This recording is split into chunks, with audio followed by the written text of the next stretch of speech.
오늘 이 새벽에 나오신 여러분들 다시 한번 주님의 이름으로 환영하고 또 축복합니다. 여러분, 우리가 뉴스를 보게 되어지면 또 요새 이제 곧 지방선거를 앞두고 있죠. 뉴스를 통해 정치인들이 벌이는 이미지 정치를 이제는 우리가 자주 목격하게 되고 또 그들의 모습을 자주 또 보게 되어집니다. 평소에는 서민들의 고통이나 민생에는 아무런 관심도 없었던 그런 사람들이 카메라가 켜지고 또 선거철만 다가오게 되면 갑자기 허름한 점퍼를 입고 시장에 가서 국밥을 먹는 장면을 자주 연출하기도 합니다. 또 소매를 걷어붙이고 땀 흘리는 척을 하면서 약자들의 손을 붙잡고 또 눈물을 흘리는 모습을 보이기도 합니다.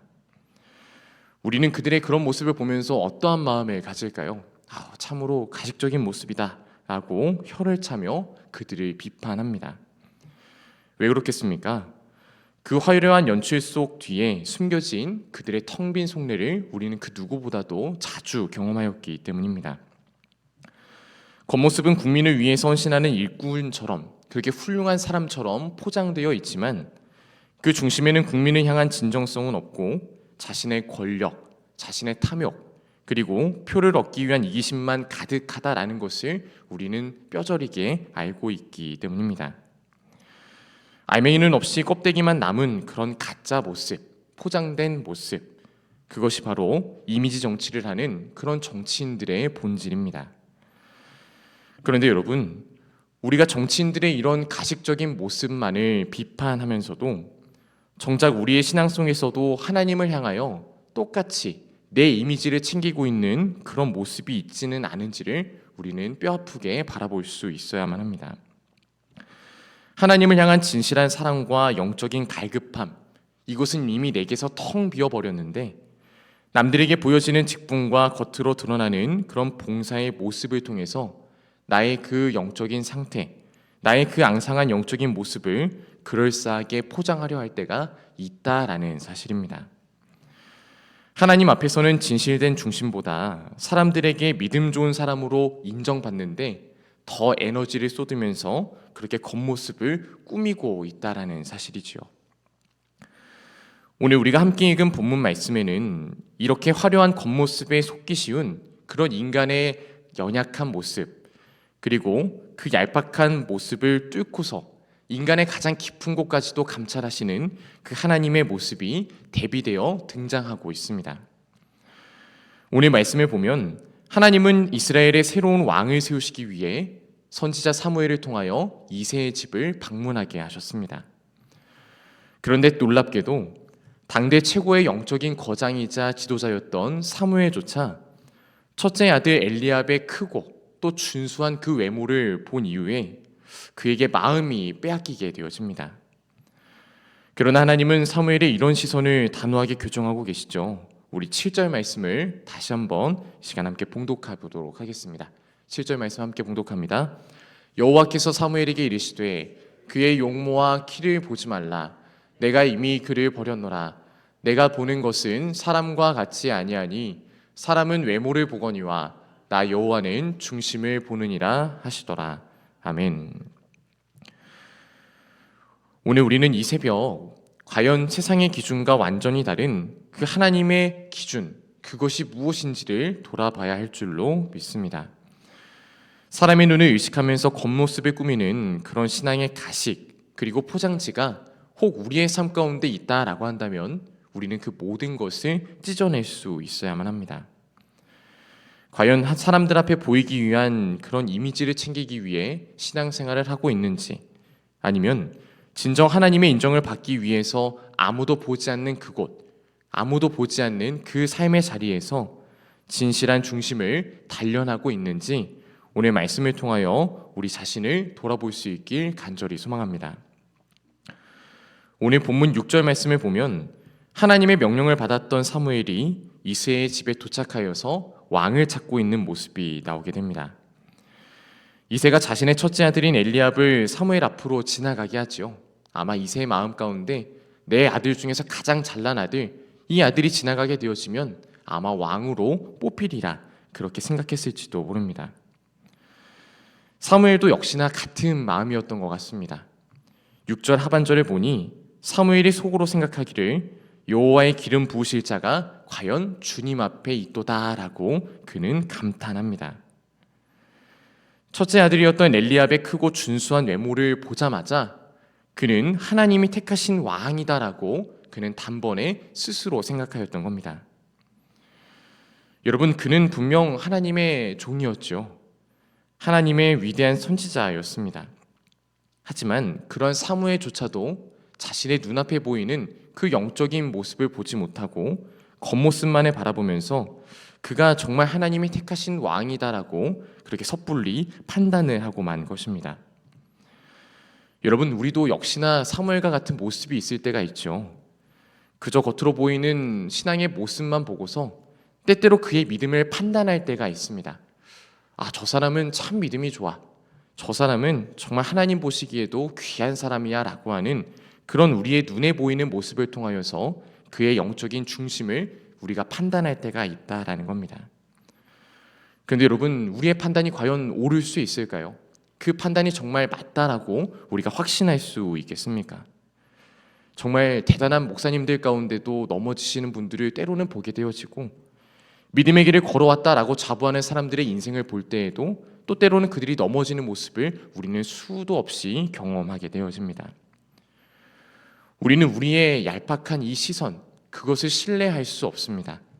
우리 스스로가 연약한 본성을 갖고 있음을 우리는 반드시 인정해야만 합니다. 사무엘의 이 뼈아픈 실수는 오늘을 살아가는 우리에게 아주 중요한 영적인 경고를 주고 있습니다.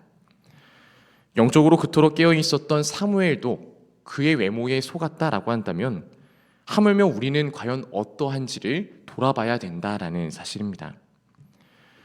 우리 역시 사람을 평가하고 세상을 바라볼 때 그 사람의 학벌을 보기도 하고 재력을 보기도 하고 세상적인 지위라는 껍데기를 보고서 그 사람의 모습을 쉽게 판단해버립니다.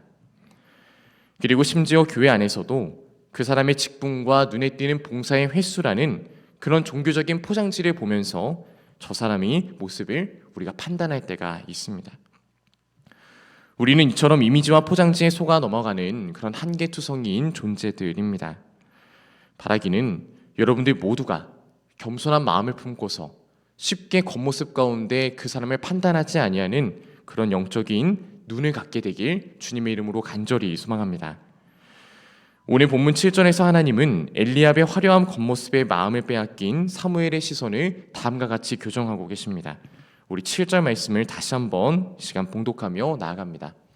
여호와께서 사무엘에게 이르시되 그의 용모와 키를 보지 말라. 내가 이미 그를 버렸노라. 내가 보는 것은 사람과 같지 아니하니 사람은 외모를 보거니와 나 여호와는 중심을 보느니라 하시더라. 아멘. 여러분, 하나님은 단호하게 설명하고 계시죠. 내가 보는 것은 사람과 같지 아니하다라고 하나님 분명하게 이야기하십니다. 즉 하나님께서는 사람의 진짜 중심인 그의 중심, 그의 마음의 중심을 보신다라는 이야기입니다. 여러분, 그렇다면 하나님이 보신다라고 말씀하시는 이 중심이라는 것은 과연 무엇일까요? 그것은 사람들의 조명이 비치지 않고 아무도 나를 알아주지 않을 때에 내 마음속에 품고 있는 진짜 속마음, 그것이 바로 우리의 중심입니다. 내 이익과 체면이 철저히 무너지는 상황 속에서도 여전히 하나님 한 분만을 정말로 신뢰하고 있는가?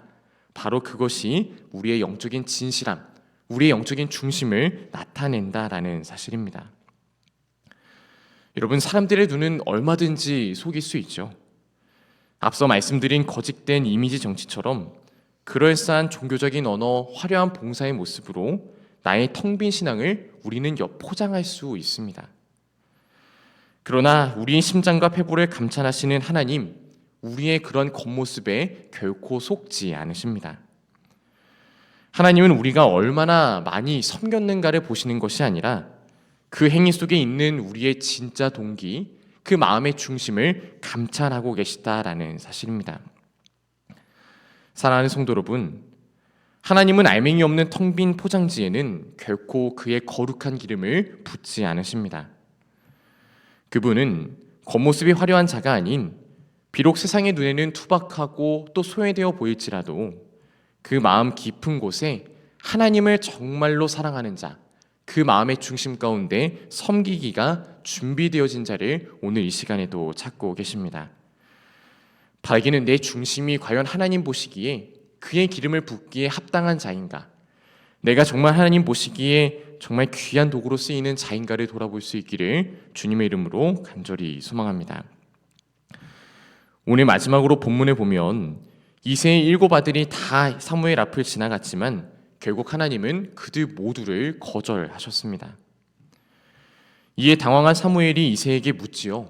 내 아들들이 다 여기 있냐? 라고 그에게 묻습니다. 그때 아버지 이새가 다음과 같이 대답합니다. 아직 막내가 남았는데 그는 양을 지키고 있습니다. 라고 그는 솔직하게 이야기합니다. 여러분 한번 상상해 보실까요?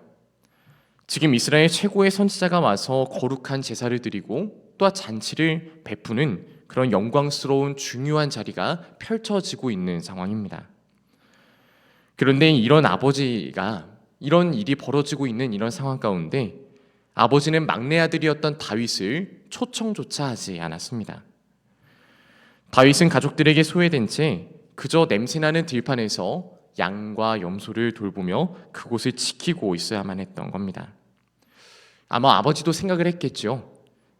내 막내 아들 저 다윗은 내가 보기에도 참 별로 그렇게 대단하지 않은 것 같은데, 형들에 비하면은 그렇게 좋은 조건을 가지고 있지도 않고 그저 양만 돌보고 있는 그런 목동일 뿐인데 굳이 이 아이를 데려올 필요가 있을까라고 생각하였던 것 같습니다. 그런데 놀라운 것은 하나님께서는 그 앞선 7 아들, 그들의 형제를 주목하여 본 것이 아니라 소외된 들판 가운데에서 양떼를 돌보고 있던 이 다윗을 주목하고 있었다라는 사실입니다. 남들의 시선과 조명이 전혀 닿지 않는 그 외롭고 척박한 들판에서 다윗은 과연 무엇을 하고 있었을까요? 시편의 말씀을 통해서도 우리가 계속해서 볼 수 있듯이 그는 그곳에서 수금을 타면서 하나님을 찬양하는 삶을 살고 있었고, 곰과 사자의 발톱에서 양을 건져내며 하나님을 향한 신실한 신뢰, 그것을 몸소 배우며 그곳에서 살아가고 있었습니다. 자신을 그럴싸하게 포장할 수 없는 그 거친 들판의 삶 가운데 다윗은 오직 하나님만을 바라보면서 그분의 마음에 합한 그 마음의 중심을 그곳에서 준비하고 있었던 것입니다. 사랑하는 성도 여러분, 하나님이 기름 부으시는 자리는 사람들의 박수가 쏟아지는 화려한 자친상에 있지 않습니다. 아무도 알아주지 않는 그런 일상의 들판 속에서 묵묵히 내게 주어진 십자가를 지고 눈물로 기도하는 그런 외로운 자리를 묵묵하게 섬기는 사람이 하나님께 진정 쓰임받을 수 있는 사람들입니다. 사람들에게 보여주기 위한 신앙이 아니라 내 믿음의 내면을 단단히 다지면서 하나님을 향한 신실한 믿음을 훈련하는 자가 하나님께 쓰임받기에 합당한 자라는 사실입니다. 여러분, 오늘 이 아침 여러분들은 과연 무엇을 위해서 여러분들의 인생을 준비하시며 하나님 앞에 나아가시겠습니까? 사람들에게 박수받기 위한 그런 열심, 혹 내게 있었다라고 한다면 이제는 그것을 그치시기를 소망합니다. 하나님은 남들에게 정말 대단해, 너 정말 훌륭한 사람이야 라는 인정을 받는 사람을 쓰시는 것이 아니라 오늘 다윗과 같이 자신의 맡겨진 그런 삶의 자리에서 묵묵히 살아가며 자신의 삶을 주님께 올려드리는 그러한 사람을 여전히 주목하고 계십니다. 오늘도 우리도 그런 중심을 준비하는 자가 될 수 있길 간절히 소망합니다. 바라기는 하나님 보시기에 합당한 자로, 하나님 보시기에 기름 부을 만한 자로 우리 내면을 그렇게 성찬하고 나아가는 우리 갈릴리교회 성도님들이 되시길 주님의 이름으로 간절히 축원합니다. 우리 함께 이 시간 기도하겠습니다.